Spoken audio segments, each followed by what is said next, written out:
के साथ में जब कैलाश पर्वत से चले हैं वृंदावन की ओर, तो उसी जगह पर पहुंच गए जहां पे महारास हो रहा है। रात का समय है। क्या देखा है? दरवाजे पर एक गोपी बैठी हुई है।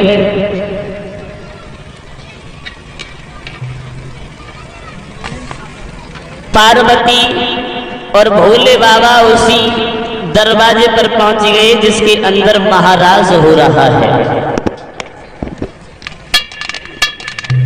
गोपी ने जैसे ही पार्वती को अंदर घुसते हुए देखा, भोले बाबा के साथ में आवाज लगाई, ओए कौन है? पीछे लौट के आओ, पहले अपना परिचय बताओ, उसके बाद में अंदर जाना। पार्वती पीछे लौटे आई, लंबोट सो घूंघट मारे रहे। जैसे घूंघट उठाओ, गोपी से बोले, क्या तुम मुझे नहीं जानती हो? मैं कैलाश पर्वत से आई हूँ। सोई गोपी बोली, अच्छा भोले बाबा की पत्नी हो? कोई बात नहीं पार्वती मैया, तुम्हें तो हम जानते, तुम्हें शुक्र, तुम जाओ। अब पार्वती जैसे भीतर को घुसने के लिए भई सो भोले बाबा पीछे ही पीछे लगे रहे, और जैसे भोले बाबा पीछे पीछे अंदर घुसने के लिए भय, सोई गोपी ने फिर आवाज लगाई, ओए भाई तुमसे थोड़ी हमने अंदर जाने के लिए बोला, तुमने तो अपना परिचय बताया नहीं। उन्होंने अपना परिचय बताया इसलिए वो अंदर जा रही है। पीछे लौट के आओ, अपना परिचय बताओ, उसके बाद में अंदर जाना। अब भोले बाबा पीछे ना तो लौटे आए। अब लंबो से घूंघट मारे खड़े, कहीं का चला, क्योंकि जो घूंघट खोलता है तो सब पोल पट्टी खुली जाती है। अब लंबो से घूंघट मारे ठाड़े, गोपी पूछने लगी, क्या नाम है तुम्हारा? कहाँ की रहने वाली हो? अब भोले बाबा कछनाए बोले, और पार्वती ने जैसे पीछे मुड़ के देखो, सोई मन में सोच लगी, हाय हमें जमानम पत्ते भोले बाबा तो घरे गए। सोई पीछे लौटे आए। गोपी से बोली, क्यों तुमने इन्हें अंदर क्यों नहीं जाने दिया? दोनों हाथ जोड़ के गोपी बोली, पार्वती मैया तुम्हें तो मैं जानती हूँ, तुम भोले बाबा की पत्नी हो, कैलाश पर्वत से आई हो, लेकिन जो जिन लंबों से घूंघट मारे ठाड़ी, जी हमारी पहचान में नहीं आई जे कोई। अगर तुम इनके बारे में कुछ जानती हो तो तुम ही बताए दे। सोई पार्वती ने भोले बाबा को हाथ पकड़ो, झटका दो, पीछे खींच के ले गई। धीरे से काना में एक बात कही, जब बताओ। अब हम जब गोपी को क्या बताएं? कितनी बार मना करी, कितनी बार मना करी, लेकिन एक बार हमारी बात न माने। अब क्या बताएं? कुछ बताए दे, उन्हें भीतर घुस चले बस। भोले बाबा ने धीरे से कही थी काना में, नेक देर के लिए कहा, कछु बताए दे, भीतर पहुंच जाए, सब देख ले जाए। सोई पार्वती व गोपी से बोली, देखो तुम नहीं जानती हो इनके बारे में, ये कौन है? बोली नहीं जानती हूँ, तभी तो मैं पूछ रही हूँ, तुम ही बताओ कौन है, तुम्हारे साथ में आई है। तो पार्वती बोली, सुनो जी कोई, ये जो है ना, अरे मेरे बेटा की बहुरिया, जो मेरे पुत्र गणेश जी है ना, ये उनकी पत्नी है। अरे मेरे बेटा की बहुरिया, मनोरी सखी, मेरे बेटा की बहुरिया, मनोरी सही, जब मेरे बेटा की बहुरिया, मनोरी सही।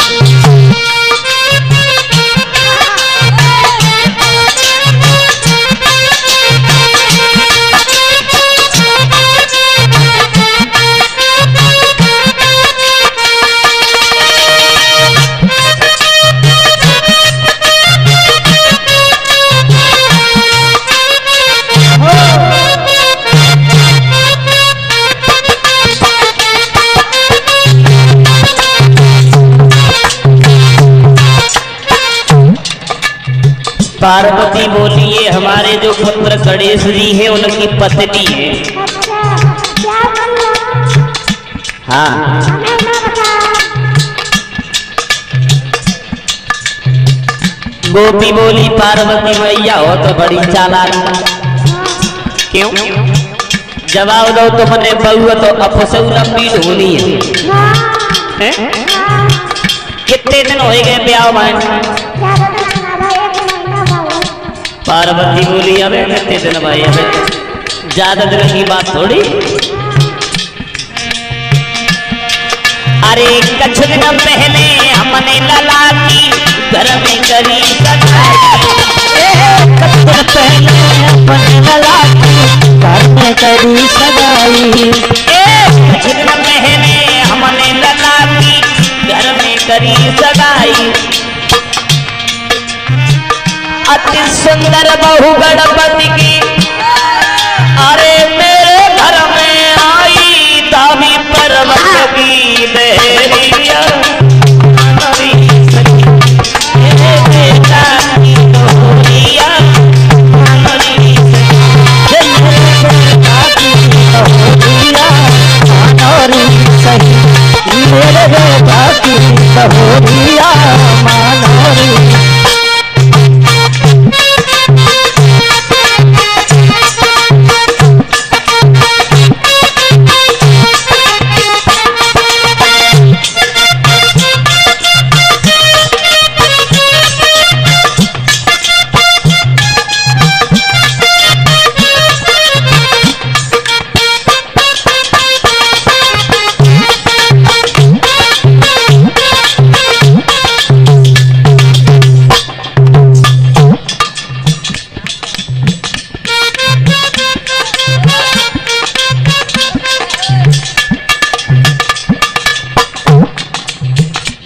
पार्वती से जैसी गोपी ने जब पूछी कितने दिन शादी में है, सोई गोपी से पार्वती बोली ज्यादा दिन थोड़ी में, अब कुछ दिन पहले की तो बात नहीं। तो बहू को ज्यादा दूर की थोड़ी देख बारे की करी। सोई गोपी फिर बात बदले की बोली। जवाब दो पार्वती तुमने अपने लला की शादी कर लाई और हमें तो बिल्कुल बुलाओ ना, और कोई बात ना है ना है बुलाओ तो न सही। एक कर लई शादी अपने लला की खबर नहीं जवाई। एक कर लई शादी अपने लला की खबर न मोए पठवाई। एक कर लई शादी अपने लला की खबर नहीं जवाई। अब घूंघट लेके उठाइयो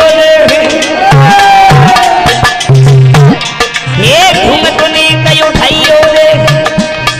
अरे कैसी बहू आई कैसी गणपति की बहुरिया मेरे बेटा की बहुरिया मानोरी मेरे बेटा की बहुरिया मानोरी मेरे बेटा की बहुरिया मानोरी। जवाब दो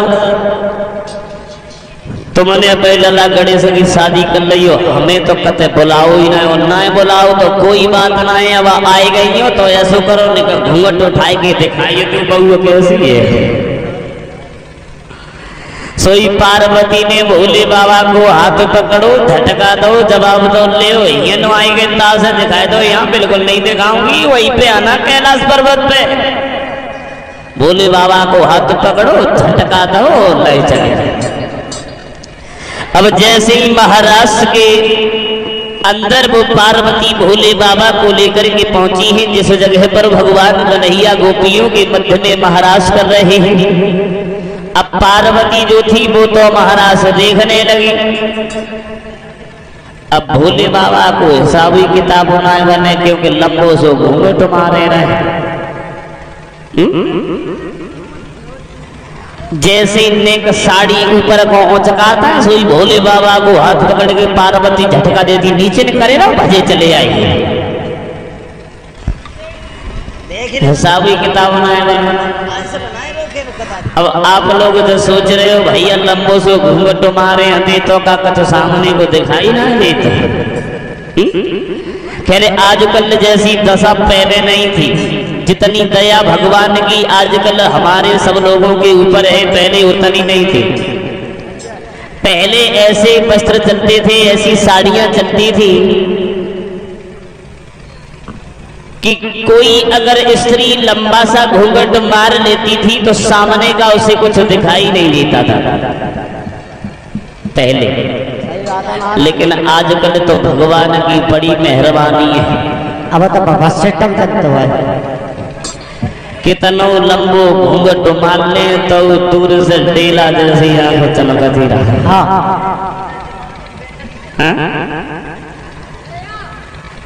अंतर आ गया है, कितना अंतर आ गया है, कोई ज्यादा नहीं आया है, हो सकता है आगे आने वाले समय में आ जाए। कि देखो जमाना कितना बदला हो, देखो जमाना कितना बदला, और अपने पति को भुला दिया। देखो जमाना कितना बदला, पति को भुला दिया। देखो जमाना कितना बदला, अपने पति को भुला दिया।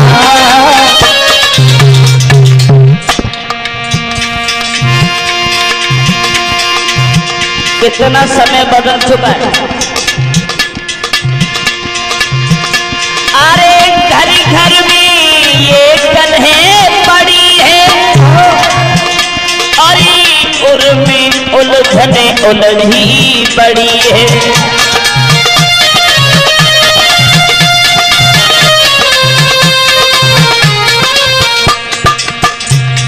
घर घर में कलह,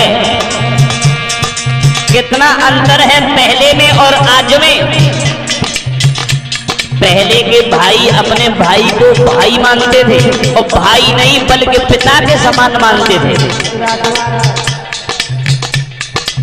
युग त्रेता में वनवास भगवान श्री राम का हुआ था, लक्ष्मण का वनवास नहीं हुआ था।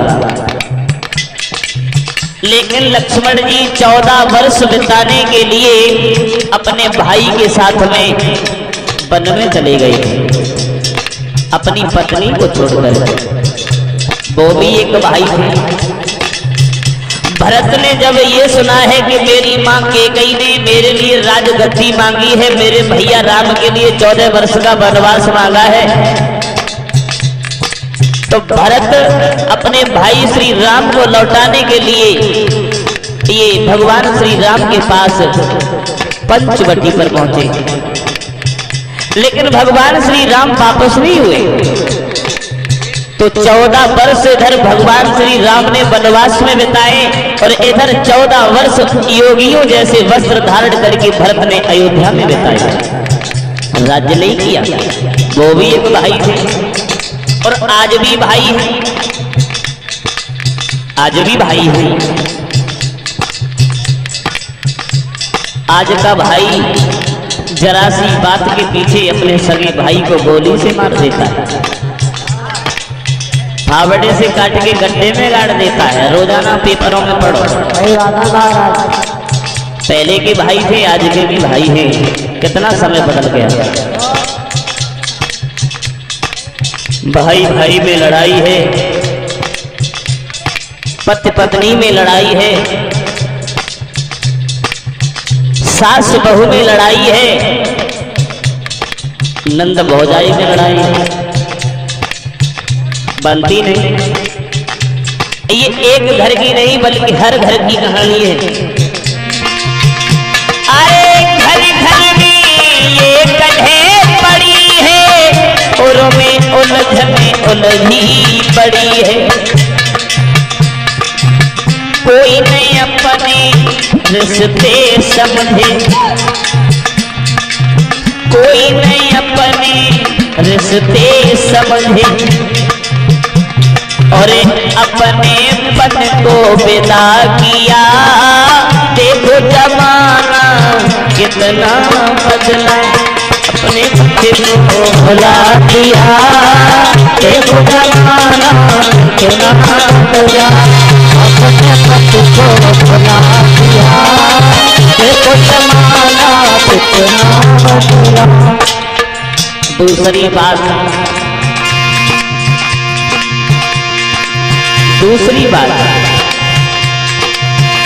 अरे पहले मेरे इसी सुंदर देश में और ये रहती नारी सादा वेश में।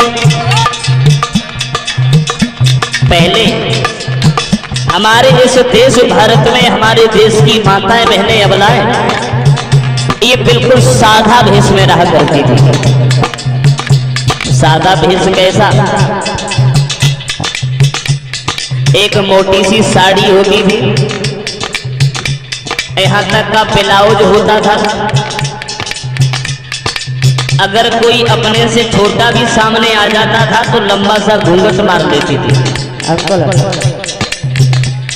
पर्दा किया करती थी।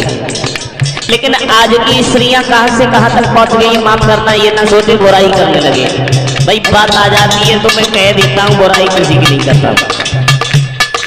लेकिन अब यहां तक के ब्लाउज कौन पहने? अब तो वो पहनते हैं बेलाज, ब्लाउज नहीं बेलाज। समझने की बात। अब मोटी साड़ी कौन पहने? अगर पति या सास अगर बाजार से मोटी साड़ी ले तो समझ रहे संजा को एक तो लठ चंतो तो है बिना पूछे ले कैसे हम ना पहनिए जा चूल्हे में डाल देते।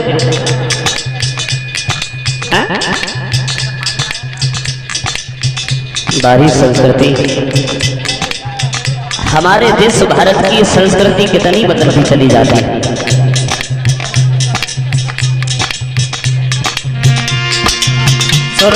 आज की क्या दशा है? अरे पहले मेरे इसी सुंदर देश में रहती नारी सादा भेष में। लेकिन आजकल की दशा बताऊं आप लोगों को, तो यह है कि हमारी फिर भी सुंदर है। बड़े बड़े शहरों में जाकर के देखो, जो लड़कियां जिनकी शादी नहीं हुई है वो पहनती हैं, वो तो पहनती हैं, लेकिन जिनकी शादी हो गई है वो भी जींस का पैंट और शर्ट पहनती हैं। बाजार में जाके देखो, बड़ी बड़ी सिटियों में, शहरों में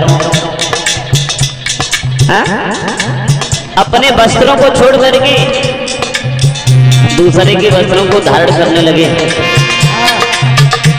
अब जींस पहनने भाई मन को भाई अच्छे लगता जाता।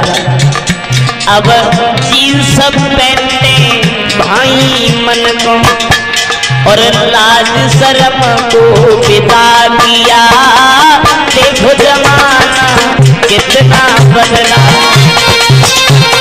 भुला दिया, देखो जमाना कितना बदला, अपने पति को भुला दिया, देखो जमाना। तीसरी बात,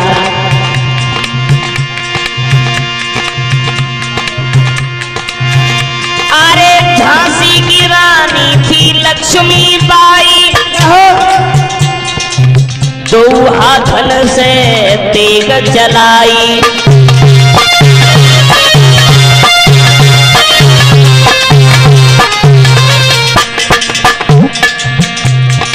झांसी की रानी लक्ष्मीबाई का तो नाम हम सब लोगों ने सुना है, जिसने अकेले अंग्रेजों के छक्के छुड़ा दिए, अपने घोड़ा की लगाम अपने मुंह में दबाई और दोनों हाथों से अंग्रेजों के साथ में तलवार चलाई, युद्ध किया और हंसते हंसते अपने प्राणों की आहुति भी दे दी। वो भी हमारे देश की एक अबला थी। लेकिन अब तो तलवार चलाने का कहूँ नंबर ही कहूँ ना, तलवार चलाए और तलवार चलाए को अगर कहूँ नंबर आयु जाए तो जो तलवार का चलाए ना पे तो उल्टो पछुई ना समझ। बहु बात छोड़ो, अब तलवार कहाँ पकड़ेंगे? क्योंकि अब तो एक चीज चली है, बवाल बवाल बवाल जे रे बवाल जे रे मोबाइल ना करके ने बवाल में हो जाए। अरे झांसी की रानी थी लक्ष्मी बाई, दो आसन से तेग चलाई, अब क्या पकड़े ये तलवारें, अरे अब क्या पकड़े ये तलवारें, और हाथ मोबाइल उठा लिया, देखो जमाना कितना बदला। उसी के साथ साथ अब देखते हैं उसी जगह कि भगवान भोले बाबा महाराज को देख नहीं पा रहे हैं। पार्वती तो महाराज से देखने लगे। अब भोले बाबा जैसी घूंघट चकाते सोई पार्वती झटका देती नीचे करेगा और ऐसी बजे चली आई। कितनी बार मना करी कोई बात नहीं माना, लेकिन जरा सी नजर भगवान भोले बाबा की भगवान कन्हैया के ऊपर पड़ गई। भोले बाबा मन में सोचने लगे बारी करिया तो वे तो बड़े गुण भरे, कैसे नाच रहो। ऐसा लगता है अरे करिया करिया मोहन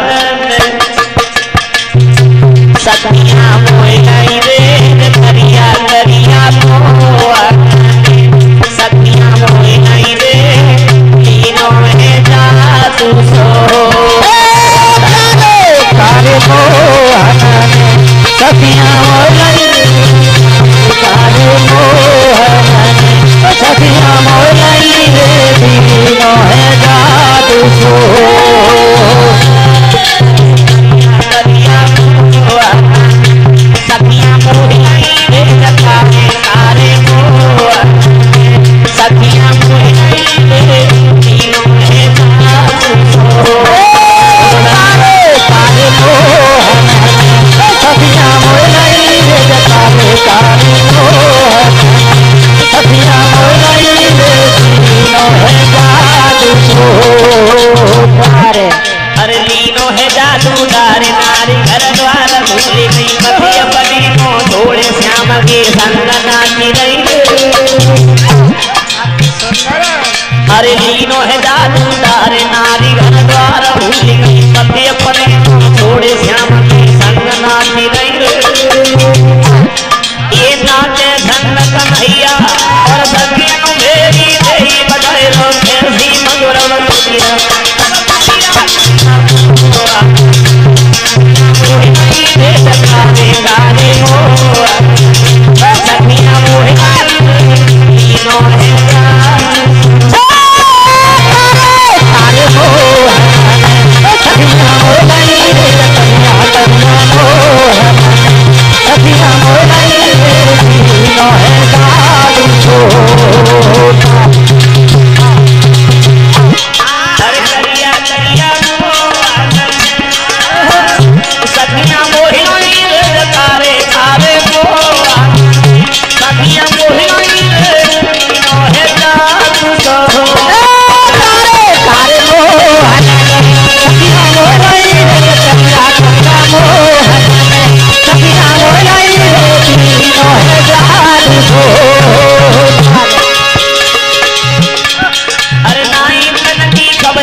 सुंदर छटा निहारी डमरू लीनो हाथ में और साड़ी धरी उतारी। भगवान भोले बाबा को चैन नहीं आया। भगवान भोले बाबा ने वो साड़ी तो उतार के दूर फेंक दी और भगवान भोले बाबा जो थे वो हाथ में डमरू लेके बजाने लगे।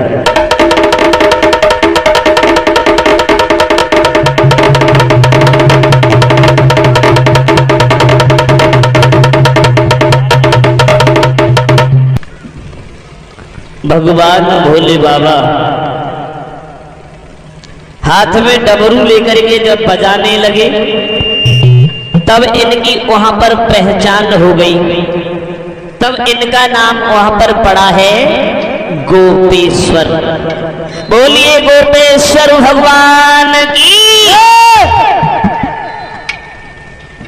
भगवान भोले बाबा और पार्वती उस महाराज को देखते रहे। महाराज का कार्य जब पूर्ण हुआ तो भगवान भोले बाबा पार्वती के साथ ये कैलाश पर्वत पर चले आए और भगवान कन्हैया और गोपियों के साथ में वृंदावन में चले गए।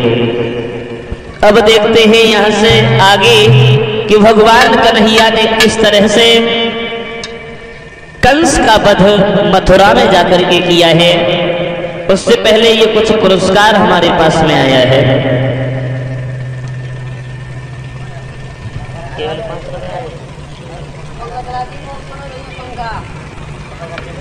ये प्रवेश शास्त्री सनम श्री नेम सिंह लिखा क्या है? प्रवेश शास्त्री सनम नेम सिंह पशु।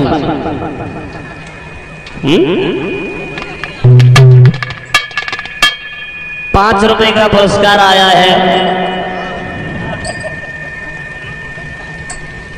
ऐसी गांव नगला लाले के बसने वाले। ये 10 रुपए का पुरस्कार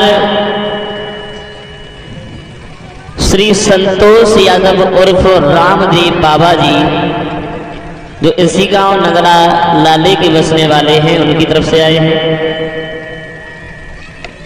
और ये 10 रुपए का पुरस्कार श्री अर्जुन सिंह यादव, आशीष यादव, श्री अर्जुन सिंह यादव और 10 रुपए का पुरस्कार आशीष यादव सनम श्री मनोज यादव तो इसी गांव नगला लाले की बसने वाले हैं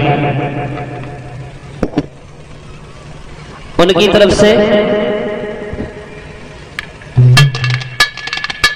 तो भगवान हमेशा इन भक्तों के धन दौलत से भंडार भरते रहे, समाज का सामान बनता रहे।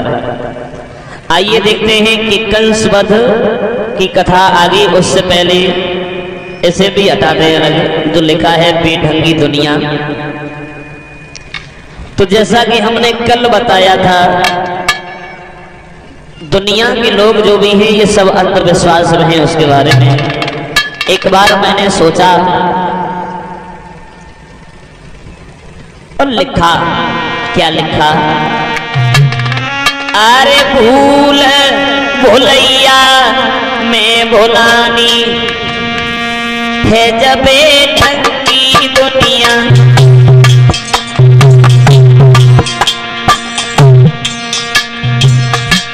ये दुनिया के लोग जिस वस्तु को जिसके नाम से पुकारना चाहिए उस तरह से नहीं बुलाते हैं।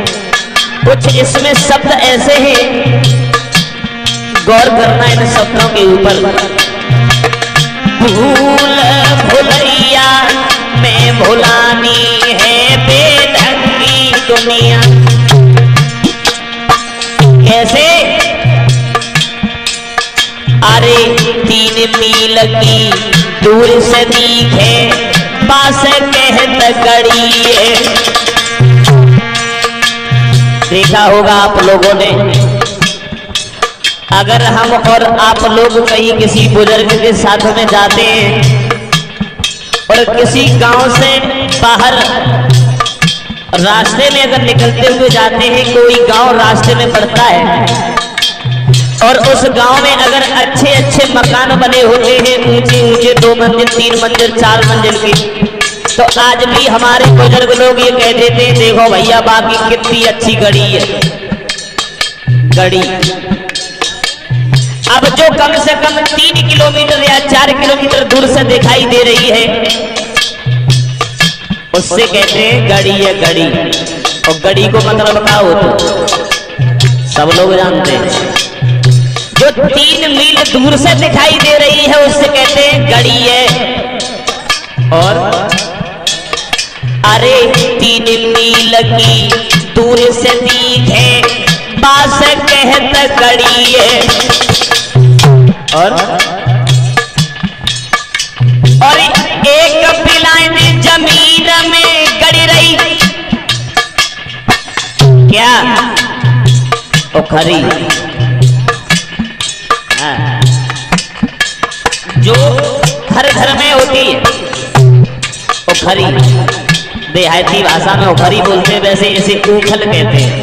और ऊखल जमीन के अंदर नहीं गाड़ा जाता है, ये वृंदावन में मथुरा में गोकुल में देखो जाकर के दिखाई देता है, आज भी मिलता है देखने के लिए।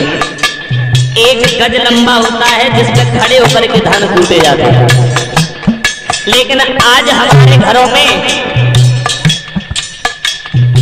1 बेटी 2 बेटी जमीन के अंदर जो गड़ी है बात से कह रहे ओखरी है, और जो ओखरी है बात से कह रहे गड़ी है। अरे 3 मील की दूर से दिखे पास कहत गड़ी है। एक बिलाइन जमीन में गड़ी रही पास कहीं उखरी है। हाईवे लगी दुनिया भूल भुलिया में भुलानी है बेढंगी दुनिया।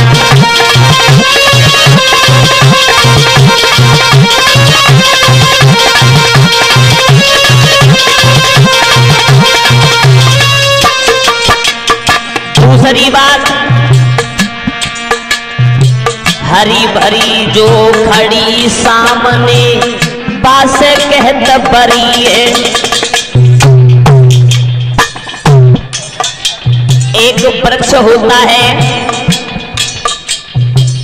जिसे हम और आप सब लोग बरगद बोलते हैं, बरगद। लेकिन देहाती भाषा में उस बरगद को लोग बरगद नहीं बोलते बल्कि परी बोलते हैं, परी। और परी का मतलब तो आप सब लोग जानते हैं कि क्या होता है। जैसे कि माताएं बहनें अगर रसोई घर में बैठ करके रोटी बनाती हैं, और अगर रोटी तवे पे या गैस के चूल्हे पे अगर चले जाए तो एकदम से कह देती है मैया पर गई।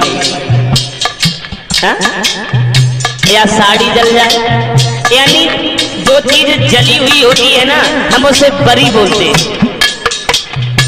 लेकिन जो हरी है हवा के झोंकों से लहरा रही है और हम उससे भी कहते हैं कि बरी है।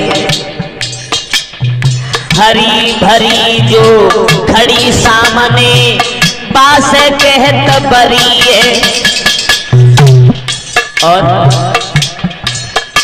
जो सदर पूछ कर खड़ी तेल में पास कहत बरी है।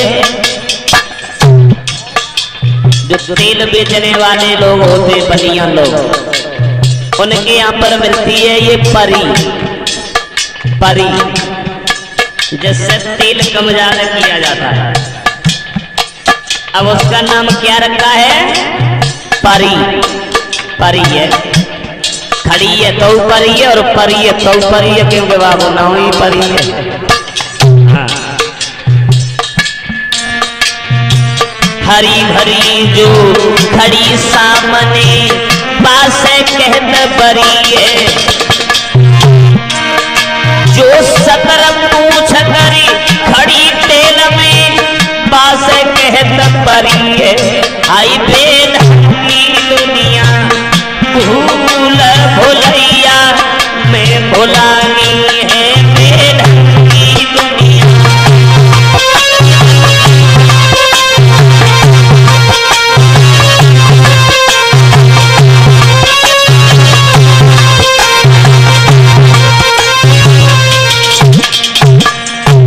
कितनी बात,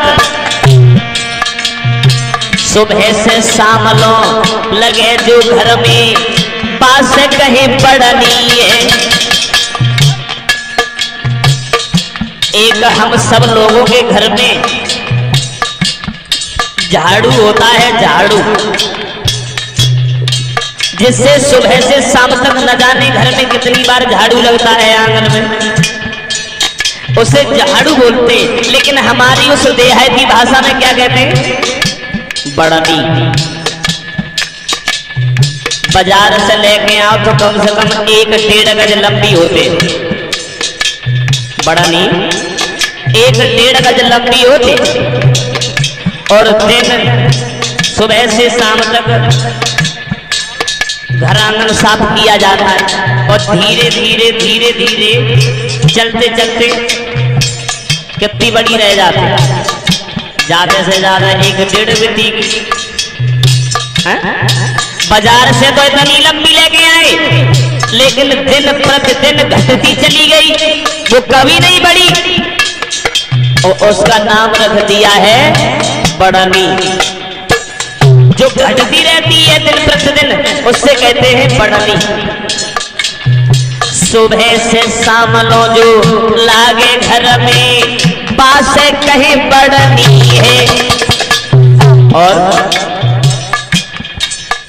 जो पड़ी रहे आटा की बोरी में, और पास कहीं चलनी है। जो सुबह से शाम तक और शाम से सुबह तक आटा की बोरी में ही पड़ी रहती है, उससे कहते चलनी।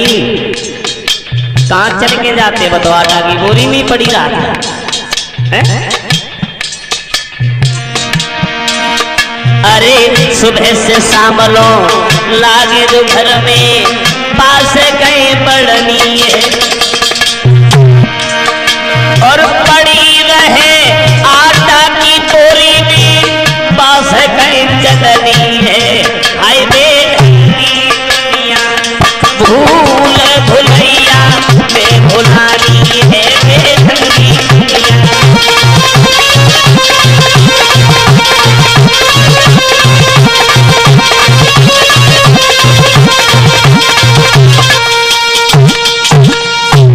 अब देखते हैं इसी के साथ ये 10 रुपए का पुरस्कार आया है माननीय अखिलेश यादव का, मुख्यमंत्री और विधायक सभा जो आए, माननीय अखिलेश यादव सन ऑफ श्री सर्वेश भगत जी, उनकी तरफ से 10 रुपए का पुरस्कार आया है, जो इसी गांव नगरा लाले के बसने वाले हैं।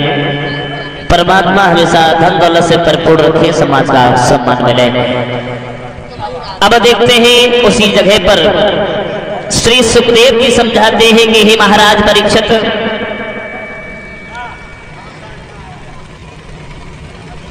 इधर भगवान कन्हैया वृंदावन में रह रहे हैं, और उधर वो कंस मथुरा में बड़ा अधीर है, मन में सोच रहा है हमने कितने राक्षस उन्हें मारने के लिए भेजे, अकासुर बकासुर केसी संतासुर तृणा व्रत पूतना, लेकिन किसी ने आकर के आज दिन तक हमें ये नहीं बताया कि वो हमारा काल है तो है कैसा। अब हम किसके द्वारा उन दोनों का वध कराएं? चिंताओं में पड़ा हुआ है तो देव ऋषि नारद कंस के पास पहुंच गए और जवाब दिया है, कंसराज क्या बात है? बड़े ही चिंतित मालूम पड़ते हो, क्या बात है? कोई शरीर में परेशानी है या किसी राजा की तुम्हें कोई शंका है? बोले ऐसा तो कुछ भी नहीं है नारद,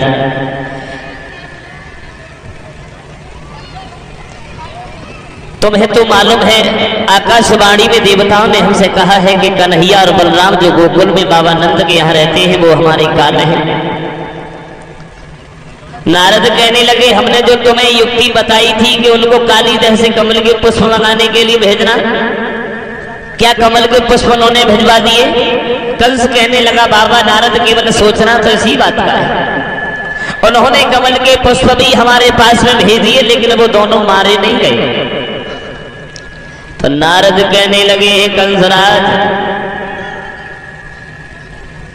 कोई बात नहीं है, अगर उन कमल के पुष्पों के द्वारा भी वो नहीं मारे गए तो हम अब तुम्हें दूसरा उपाय बताएंगे, क्योंकि किंजाई का अगर एक पैर टूट जाए तो वो लगड़ी नहीं हो जाती।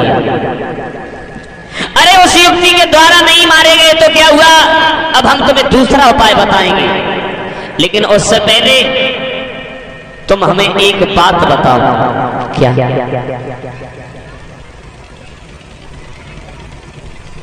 जवाब दिया है, अगर कन्हैया और बलराम इस मथुरा में आ जाएं तो तुम उन्हें मार सकते हो। कंस कहने लगा, बाबा नारद वो दोनों यहाँ पे आएंगे कैसे? नारद कहने लगे, मैंने तुमसे जो पूछा है केवल उतनी बात का जवाब दो, बीच में मत बोलो।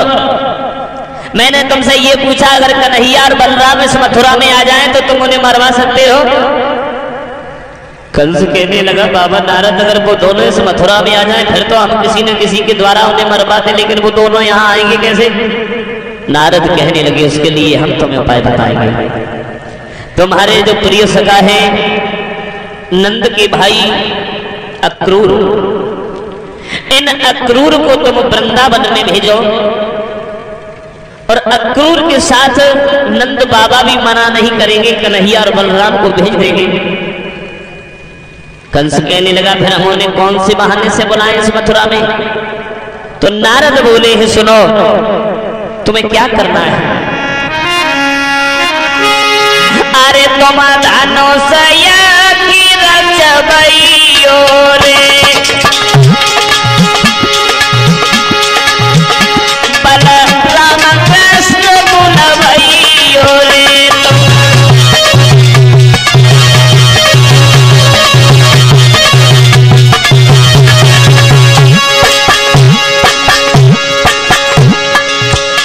बोले हैं नारद कंस, अक्रूर को महापठइयो रे, बलराम कृष्ण बुलबइयो रे, फिरी जैसे मैं मरबइयो रे।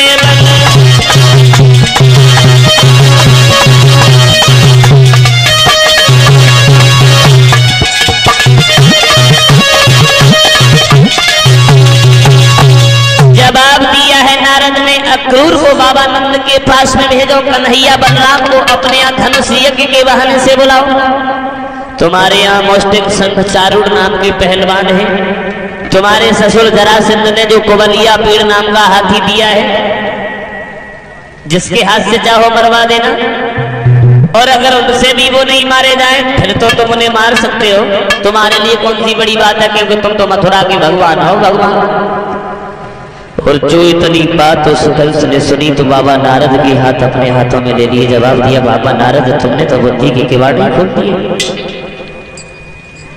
क्योंकि तुम बहुत अच्छे साधु हो और इसलिए हम तुम्हारा सम्मान करते हैं। वैसे मैंने हजारों महात्मा मरवा दिए, लाखों महात्मा पकड़वा करके मथुरा की जेल में डलवा दिए, लेकिन मैं तुम्हारा सम्मान करता हूं क्योंकि तुम सबका उद्धार चाहते हो। नारद कहने लगे हैं, कंसराज सबका उद्धार तो हम बाद में चाहते हैं, सबसे पहले हम तुम्हारा उद्धार चाहते हैं, लेकिन न जाने क्यों देर हो रही है। उठे चले गए। कंस ने अक्रूर को बुला लिया और जवाब दिया है, अक्रूर तुम ऐसा करो, तुम वृंदावन में चले जाओ। क्यों? जवाब दिया है, हम अपने यहाँ पर धनुष यज्ञ रचा रहे हैं और तुम वो नंद बाबा के भाई हो और तुम हमारे परम मित्र हो, तो भाई तुम्हारे नाते से हम नंद बाबा को उनके पुत्रों के सहित अपने यहाँ इस उत्सव में बुला सकते हैं ना। अरे इसी बहाने से वो मथुरा नगरिया को देख भी लेंगे, हम भी उनका सम्मान कर सकते हैं। ऐसा करो, तुम कन्हैया बलराम को बाबा नंद सहित और इस मथुरा में बुला करके ले आओ। अक्रूर समझ गए ये कंस हमें बातों में बहला रहा है, ये कन्हैया और बलराम को यहां मरवाने के लिए बुला रहा है। लेकिन इसे ज्ञान नहीं है, अक्रूर मन में सोच रहे हैं। जवाब दिया है कंसराज, एक बात कहो, एक नहीं दो कहो। जवाब दिया है, एक बात का ध्यान रखो कंसराज, कन्हैया और बलराम जितने तुमसे दूर है उतनी ही मौत तुमसे दूर है। लेकिन ये मेरा निश्चय है, उनकी आयवे की देरी है, मौत तुम्हारे सर पर है, मथुरा मोहन की चेरी है। ये मथुरा कृष्ण की जन्मभूमि है, मां है। अगर कन्हैया और बलराम इस मथुरा में आ गए, उनके आने की तो देरी है, तुम्हारी मौत की देरी नहीं है। कंस कहने लगा, क्रूर, तेरा नाम तो क्रूर होता तो अच्छा था। मैं जानता हूं कि कभी सीधी उंगलियों से घी नहीं निकलता। अगर तुम कन्हैया और बलराम को बुलाने के लिए नहीं गए तो जानते हो मैं तुम्हारे साथ में क्या करूंगा। अक्रूर कहने लगे, मुझे मालूम है। खैर अगर तुम्हें मरना ही है तो हम क्या करें भाई, परमात्मा के आगे किसी की पेश तो जाती नहीं है। हम जा रहे हैं और कन्हैया बलराम को शीघ्र बुला के तुम्हारे पास में लाएंगे। अब अक्रूर जो थे कंस की बात को मान करके रथ सजा करके मथुरा से वृंदावन की ओर चले। धीरे धीरे बढ़ते हुए जब ये वृंदावन में पहुंच गए हैं, शाम के समय बाबा नंद ने अक्रूर को आते हुए देखा, छाती से लगा दिया, कुशल पूछने लगे। जवाब दिया, कैसे आना हुआ। अक्रूर कहने लगे, भैया हम आए तो हैं लेकिन भले के लिए नहीं आए। क्या? हाँ, हम कंस के दूत बन करके आए हैं। कंस ने अपने यहाँ धनुष यज्ञ रचाया है, कन्हैया और बलराम को और तुम्हें उसने मथुरा में बुलाया है। अक्रूर के वचन सुनकर के बाबा नंद रोने लगे। और अभागे कंस, तूने मेरे पुत्रों को मारने में यहाँ भी कोई कमी नहीं की, अब तू मथुरा में बुला करके क्या करेगा। बाबा नंद रोने लगे। तब तक भगवान कन्हैया भी आ गए। जवाब दिया है, चाचा जी क्या बात है, बाबा रो रहे हैं, क्यों रोए। तो अक्रूर ने फिर कन्हैया को सारी बात बताई। भगवान कन्हैया ने अक्रूर से कुशल पूछी है, ये बताओ मथुरा में सब लोग कुशल पूर्वक रहते हैं, तुम्हारा उस कंस से विचार कैसे मिल जाता है, क्योंकि कंस तो अत्याचारी है। अक्रूर कहने लगे, लाला कंस की हर बात पर जी हजूर करते करते हमारी जीभ में छाले पड़ चुके हैं। कंस अगर ये कहता है अक्रूर ये गधा नहीं है घोड़ा है, कहना पड़ता। अगर वो ये कहता है ये घोड़ा नहीं है गधा है, तो हमें कहना पड़ता है जी हजूर ये गधा है। कंस अगर बबूर से आम कहलवाता है तो हमें कहना पड़ता है। और कंस की जी हजूरी करते करते हमारी जीभ में छाले पड़ चुके हैं। अब तुम ऐसा करो, हमारे साथ में उस मथुरा में चलो और उस कंस का वध करो। कन्हैया बोले, चाचा चिंता न करो, रात भर विश्राम करो, सुबह जब होगा तब हम तुम्हारे साथ में चलेंगे। अक्रूर ने सारी रात बाबा नंद के यहाँ विश्राम किया है। सवेरा जब हुआ सब लोग तैयारियां करने लगे हैं। बाबा नंद कहने लगे, श्याम मैं तुम्हें अकेला नहीं जाने दूंगा, मैं भी तुम्हारे साथ में चलूंगा। सब ग्वाला भाग भाग करके आ गए। जवाब दिया है, हम भी तुम्हारे साथ में चलेंगे, हम तुम्हें अकेला नहीं जाने देंगे। अब सभी मित्र मंडली को बलराम सहित बाबा नंद सहित रथों को सजा करके कन्हैया जब चलने के लिए हुए हैं वृंदावन से मथुरा के लिए, तो माँ यशोदा रो करके कन्हैया के पास में आ गई कि चले हैं मथुरा को भगवान देख की यशोदा भई हैरान चले हैं।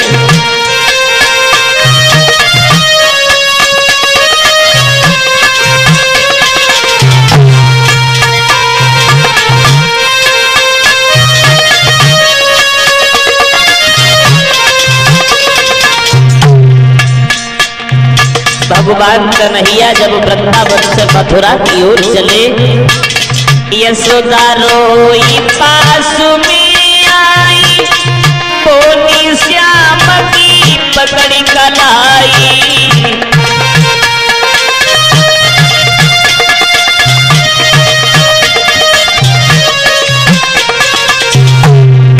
रखना मुरलीधर कछु ध्यान देखी के यशोदा भई हैरान चले।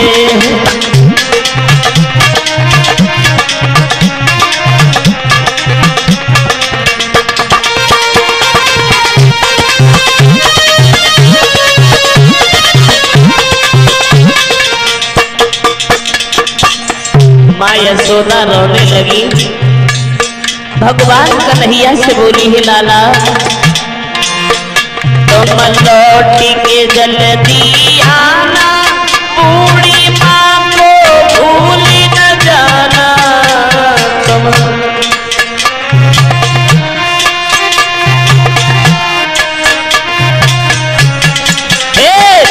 लौट के जल्दी आना, बूढ़ी माँ को भूल न जाना।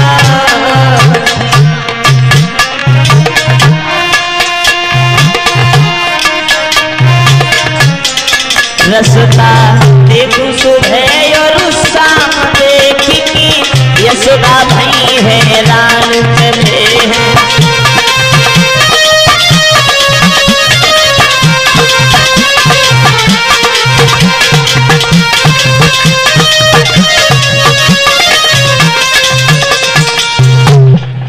भगवान कन्हैया जब रथ पर सवार होकर के चल दिए हैं मथुरा से वृंदावन से मथुरा की ओर, यशोदा मैया ने रोकर के जवाब दिया है लाला जा रही हो, जाओ मैं तुम्हें रोकूंगी तो नहीं, लेकिन इस बूढ़ी माँ को भूल मत जाना। तो कन्हैया बोले मैया चिंता न करो, तुमने मेरे लिए क्या नहीं किया, सब कुछ किया। दिन रात बिरानी उल्हानी सहे, और मैंने तो उनने निठुरता धारी। हमारी हठहीत अनेक सुनी, अब सो सुन सके न शेष पुरारी। 7 जन्म धरे तो न मिले, और मोसो लड़का तुम सी महतारी। तुमने मेरे लिए क्या क्या किया, लेकिन माँ चिंता न करो, मैं तुम्हें भूलूंगा नहीं। कल मामा के यहाँ धनुष यज्ञ है, कल धनुष यज्ञ देख करके परसों हम तुम्हारे पास में वापस आ जाएंगे। इधर तो यशोदा को समझा करके भगवान कन्हैया जब आगे बढ़े हैं, और उधर जब वृंदावन की गोपियों ने सुना, वृषभानुली राधा ने सुना, तो भाग भाग करके सभी गोपियां कन्हैया के रथ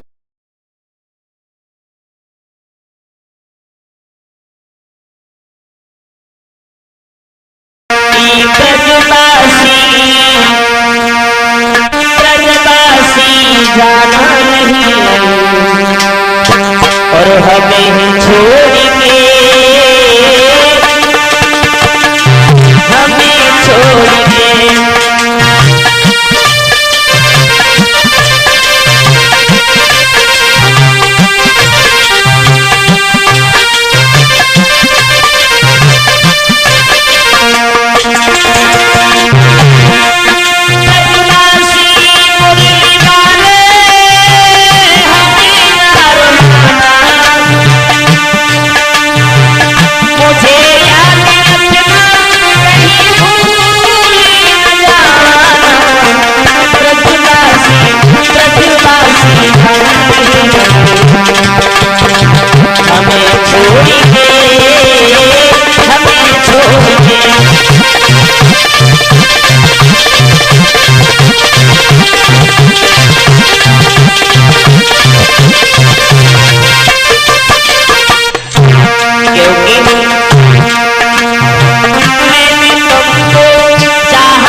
वृंदावन की सभी गोपियां भगवान कन्हैया से आग्रह करती हैं। तो भगवान कन्हैया उन गोपियों से कहते हैं कि हम कल के बाद परसों तुम्हारे पास में आ जाएंगे। तो गोपियां भगवान कन्हैया की रास्ता घेर करके बार बार यही कहती है, मुरली मनोहर मैंने तुम्हें क्या समझा और तुम क्या निकले? तुमने हमें कोई सूचना भी नहीं दी और बिना बताए ही तुम वृंदावन को छोड़ करके मथुरा के लिए चल दिए।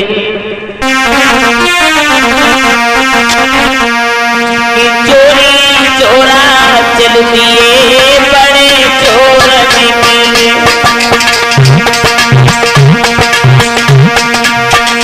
चोरी चोरा चल दिए, बड़े चोर निकले।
जवाब दिया है गोपियों ने, कन्हैया तुम तो बड़े दिल की कठोर निकले, मैंने तुम्हें फूल समझा था लेकिन तुम तो हमें अदबर में छोड़ के चल गए। का गगरिया ना देखिए जमाना पत्ते बोरे गांव में उल्टो आएगा।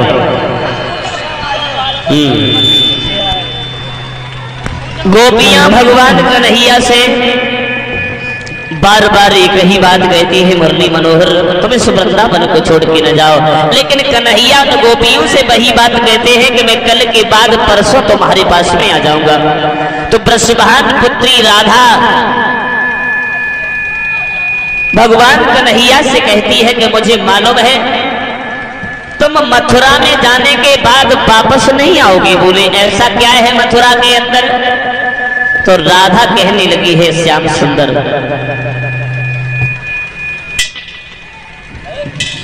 कि वहां ज्ञान ध्यान धारी पंडित अनेक रहे, यहाँ ग्वाल बाल योर गोपियां गंवार में हैं।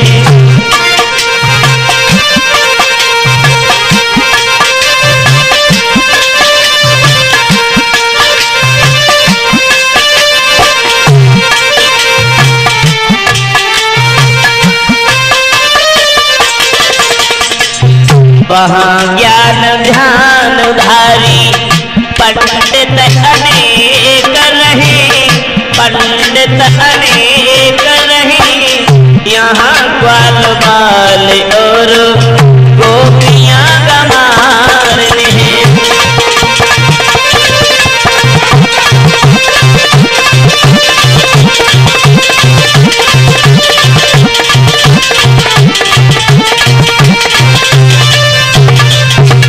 और यहाँ साग बथुआ सो भुवरियन के हाथ को, भुवरियन के हाथ को वहाँ सुंदर भोजन बनाती सुंदर नारी।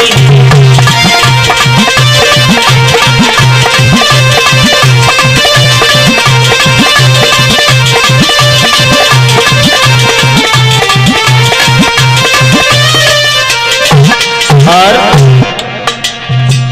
यहाँ घास फूस की झोपड़ियों में रहना पड़े,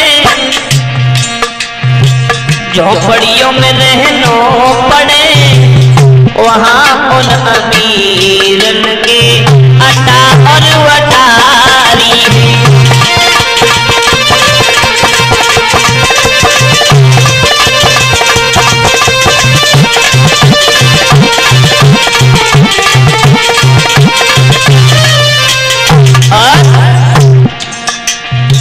रहियो बिहारी रही बेगी इच्छा तुम्हारी, रहने की इच्छा तुम्हारी, मोए भूल मत जइयो मैं तो प्रेम की पुजारी।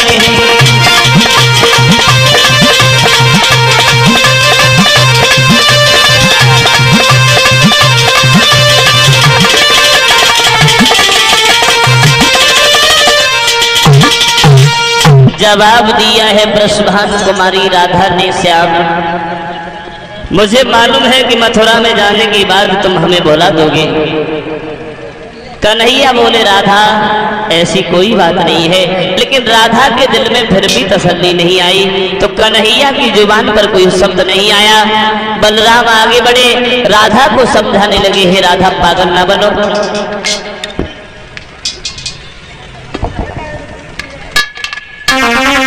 कि नहीं बोल श्याम पर आया, बतलाऊंगी समझाया।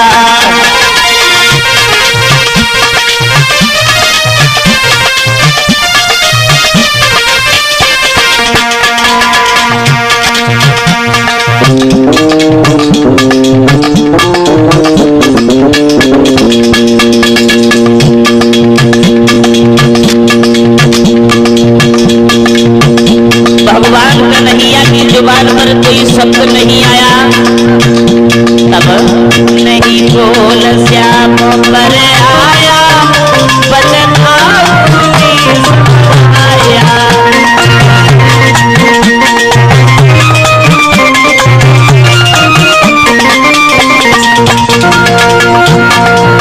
राधा रो धीर धरी रोया,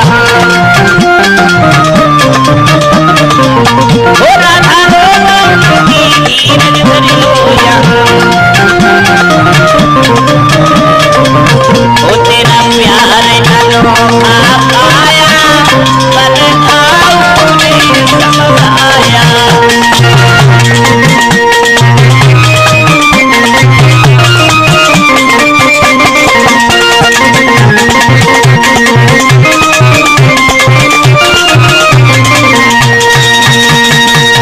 भगवान कन्हैया की जुबान पर कोई शब्द नहीं आया, तो आगे बलराम ने बढ़कर के कन्हैया को समझाया है, पागल न बनो श्याम को राधा, कन्हैया और हम साथ में जा रहे हैं, कन्हैया अकेले नहीं जा रहे हैं, और हम सब लोग कल मामा का धनुष यज्ञ देखेंगे, परसों अतिशीघ्र तुम्हारे पास में आ जाएंगे, चिंता न करो। तो राधा ने अपने दिल को पत्थर का बनाया और भगवान कन्हैया को जाने की इजाजत दी। तब श्याम सुंदर बलराम सभी ग्वालों के साथ, बाबा नंद अक्रूर के साथ में ये वृंदावन से मथुरा की ओर आगे बढ़े। धीरे धीरे रथ वृंदावन से मथुरा की ओर चल दिए। जब तक वो रथ दिखाई देते रहे तब तक तो वो लड़कियां खड़ी खड़ी उन रथों को देखती रही, लेकिन जब वो रथ आंखों से ओझल हो गए तब क्या हुआ, वो राधा रोकर के सखियों से बोली है, बहन अरे अब रथ गो समरिया को दूरी, अबर टुकड़ी गो समरिया को दूरी।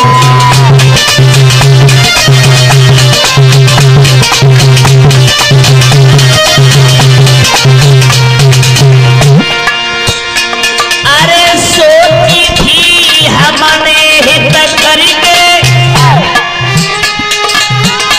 अरे भाई साथ जरूर,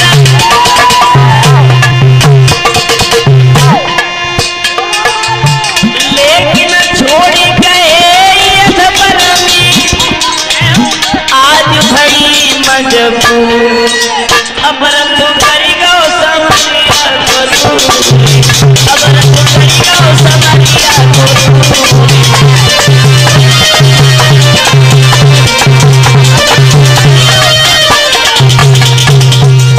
सभी लड़कियां खड़ी की खड़ी रह गई और भगवान मुरली मनोहर जो थे वो वृंदावन से अक्रूर के साथ में ये मथुरा से बाहर जो कंस का एक बगीचा था उस बगीचे में पहुंच गए।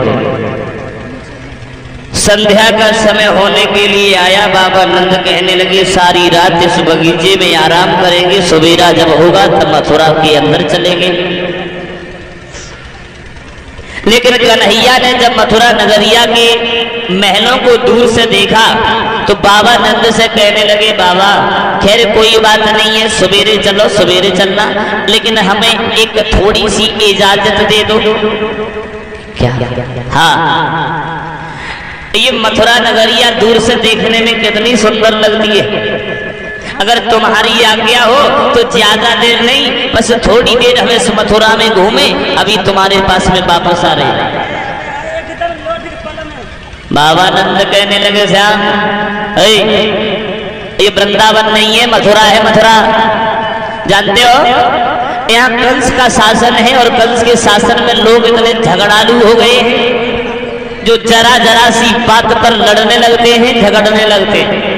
कहीं नहीं जाओगे, यही रहो। कन्हैया बोले हम कोई अंदर थोड़ी जाएंगे, अरे दूर ही दूर से बाबा जी हम नगर देखेंगे।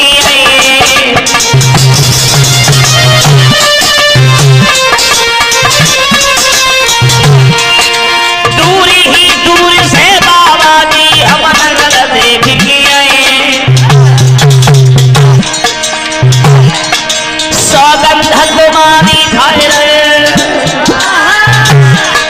सौगंध तुम्हारी खाए रहे, कोई नयो धानो नहीं।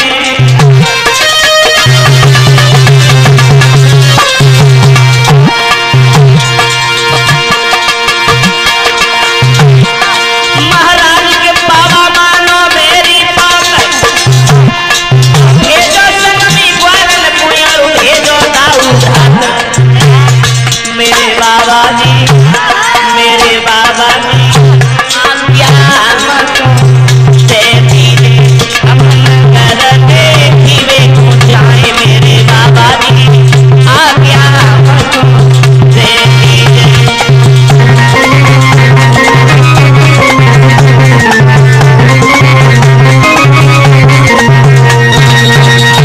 जवाब दिया है भगवान कन्हैया ने, हमें आज्ञा दे दो, हम मथुरा नगरिया को देखने के लिए जाएंगे और अकेले नहीं जाएंगे, दाऊ भैया को साथ में भेज दो, सब ग्वालों को साथ में भेज दो, हम फिर भी जाके झगड़ा करेंगे।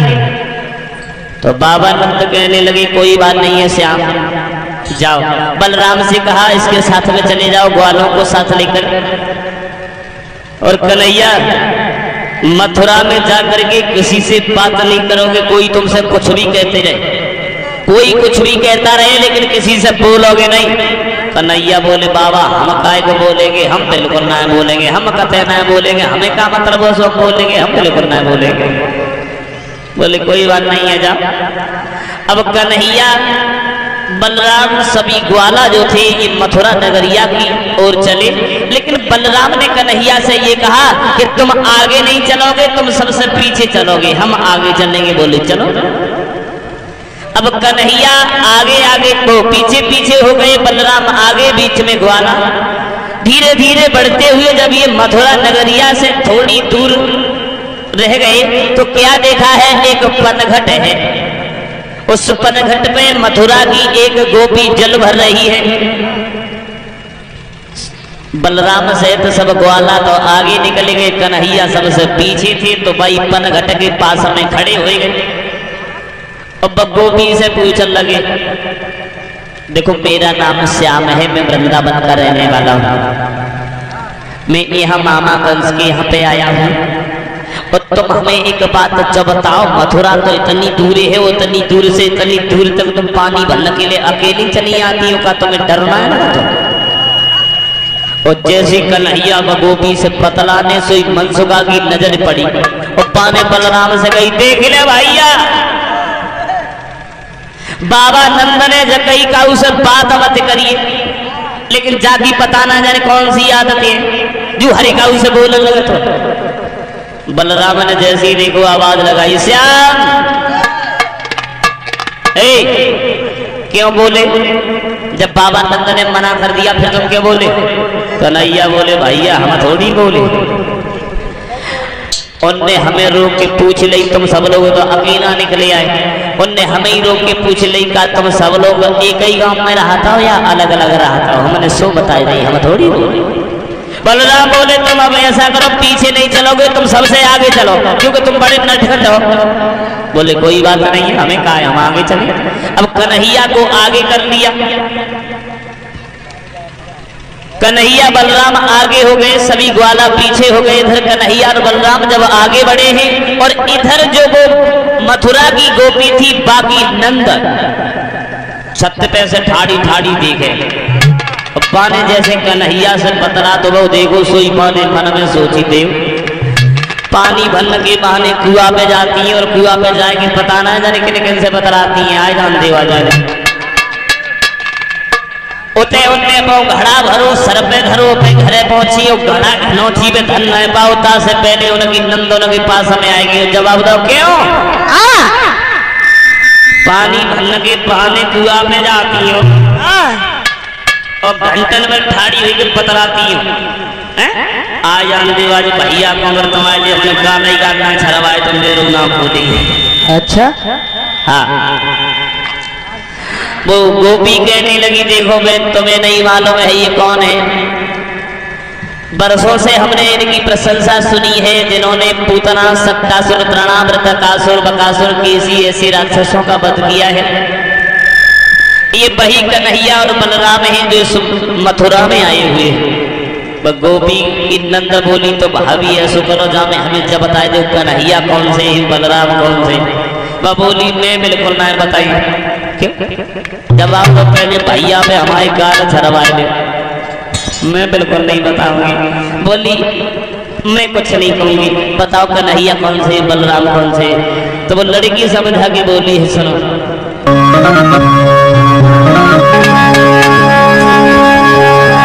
कि पहना ये बहिनी पर है और ये सुदानंद के दुलारे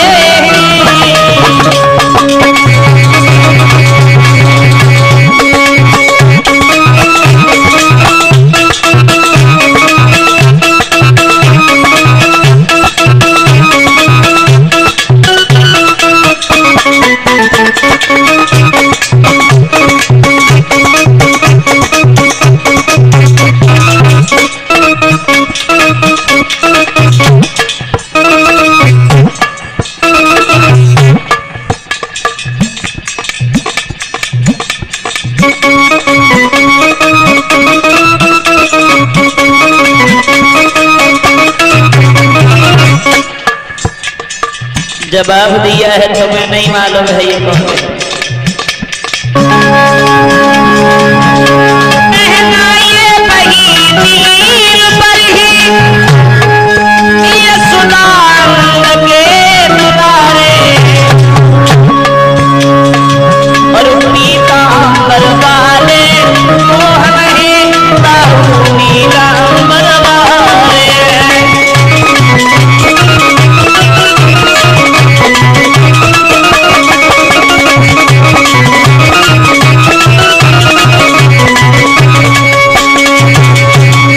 जवाब दिया है जिनके कंधे पर पीताम्बर है वो कन्हैया है और जिनके कंधे पर नीलांबर है वो बलराम है।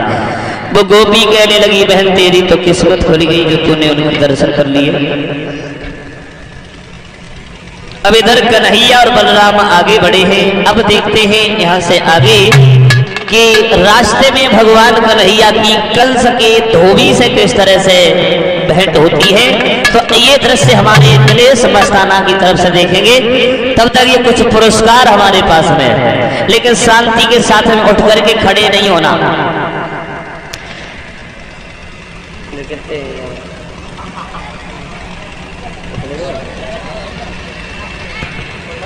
ये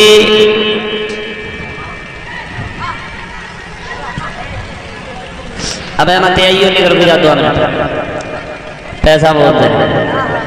ये 500 रुपए भंडारे में दे रहे हैं श्री सत्यदेव नाई, इसी गांव नगला लाले के बसने वाले। 21 रुपए अरविंद कुमार यादव, अनिल कुमार यादव, सनम श्री जवाहर सिंह यादव, इनकी तरफ से 21 रुपए आए हैं।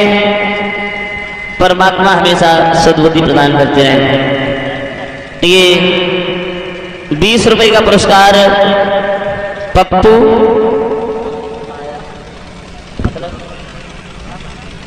ये पप्पू की तरफ से 20 रुपए का पुरस्कार आया है पप्पू माया।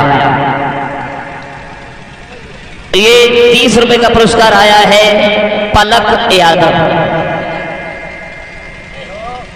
इसी गांव नगला लाले के रहने वाले हैं। और 20 रुपए का पुरस्कार आया है उग्रवादी जी कोई भाई। 1 रुपया अमित की तरफ से, 1 रुपया प्रवीण की तरफ से, 1 रुपया विजय पाल की तरफ से और 1 रुपया उमेश पंडित की तरफ से। क्या बात है, गरीबी आई है क्या? 10 रुपए का पुरस्कार आया है सुखबीर यादव उर्फ भगत जी, जो इसी गांव नगला लाले के बसने वाले हैं, उनकी तरफ से। ये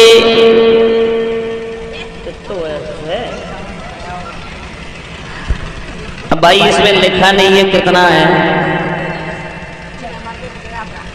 राणा सेवा, ये ग्राम जैथरा के बसने वाले हैं, उनकी तरफ से कितना पुरस्कार आया है? जरे था, सॉरी आजकल की लिखाई पढ़ाई थोड़ी गड़बड़ हो जाता है। जरेथा यानी जरेथा के बसने वाले हैं राणा सेवा, इनकी तरफ से पुरस्कार हमारे पास आया है। जो भी भेज रहे हैं गुप्तदान भगवान हमेशा धन दौलत से भरपूर रखे और समाज का सम्मान मिले। अब देखते हैं कि कंस का धोबी किस तरह से शराब पिए मस्त। अरे सुनो, सामने से आ रहा है। तुमने अपनो दान बोल दो, मैं बोल लेंगे अपनो। रुक जाओ रुक जाओ।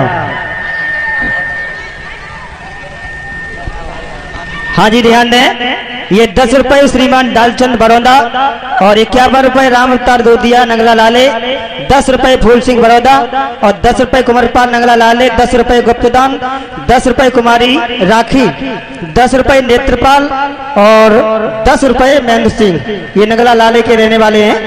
20 रुपए ओमपाल बड़ौदा, 20 रुपए पप्पू माया झरैया और 10 रुपए जितेंद्र फतेहपुर, 21 रुपए 51 रुपए श्रीमान हवलदार सिंह पैसोई, 101 रुपया सत्यपाल करसेना और 20 रुपए श्यामवीर सिंह करसेना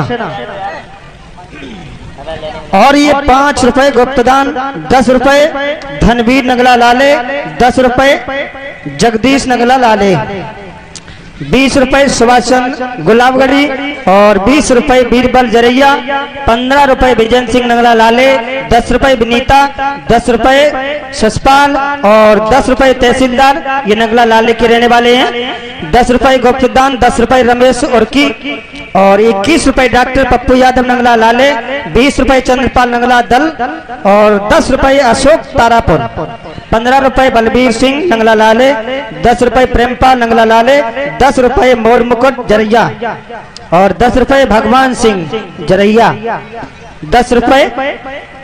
समद जरैया 10 रुपए। विनोद जरैया का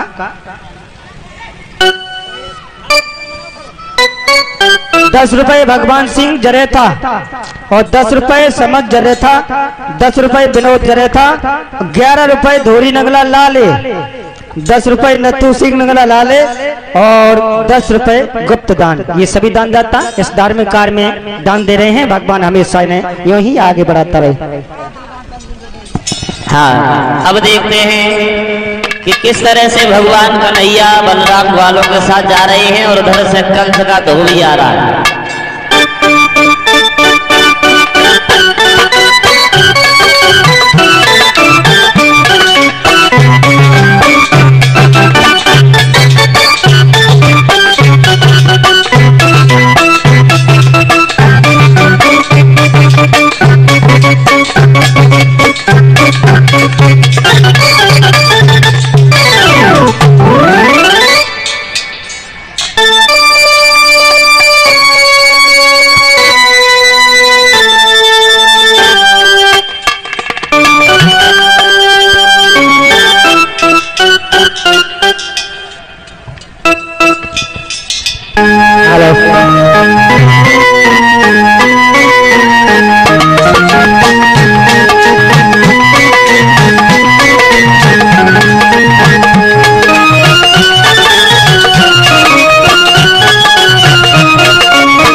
उतार कपड़ा जल्दी। चल दूसरा भी उतार।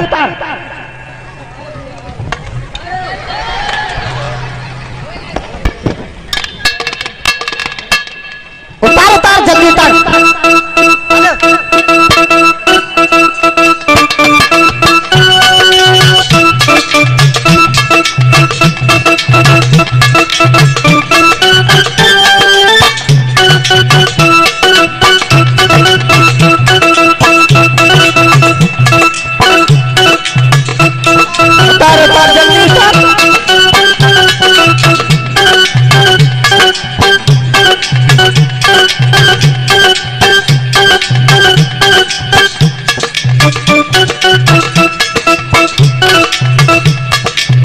और उतार और उतार जे उतार जे ऊपर जे उतार। अरे और उतार। हाँ जे उतार।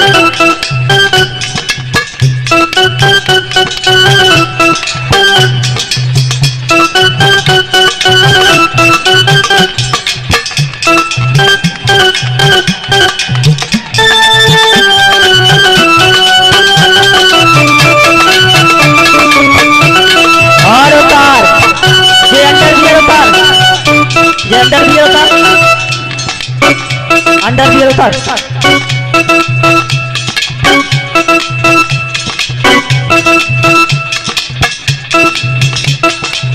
उतार उतार।